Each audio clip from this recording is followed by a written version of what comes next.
বন্ধুরা, কালকে আসছিলাম মানে কালকে ছিলাম আসানসোলে আমি। তো মানে আমি রাস্তায় যাচ্ছিলাম আর আমাদের ইন্ডিয়ার ফ্ল্যাগটা পড়েছিল রাস্তার মধ্যে। তো দেখলাম অনেকজনে পা দিয়ে দিয়ে যাচ্ছে, কেউ ডেঙ্গে চলে যাচ্ছে। তো আমি দূর থেকে দেখলাম, এসে আমি কুড়িয়ে পরে ব্যাগে ভরে নিয়েছি। একটা কথাই বলবো সবাইকে, যারা যারা আমার ভিডিও দেখছো, তোমরা যথাই দেখবে এটা পড়ে আছে কিবা কিছু হয়ে আছে, নিজে হাতে নিয়ে নাও, জলে দিয়ে দিবে কিবা রেখে দেবে কোথাও, এরকম পড়ে থাকতে দাও না। কারণ এটার জন্য অনেক মানুষের জীবন যায়। এটা আমাদের কাছে অনেক দামি, কারোর কাছে হোক না হোক আমি জানি আমার কাছে খুবই দামি। তাই আমি হাতে করে নিয়ে ব্যাগে নিয়ে চলে এসেছিলাম। ব্যাগের মধ্যে ছিল ব্যাগটা, এখনই দেখছিলাম যে চার্জারটা নিয়েছি কি না। তারপরে এটা মনে পড়লো, তো ভাবলাম তোমার সাথে ভিডিওটা শেয়ার করি।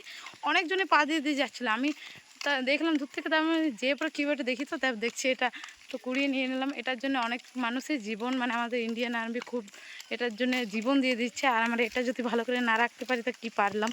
তো এটাই বলবো তোমাদেরকে। জয় হিন্দ।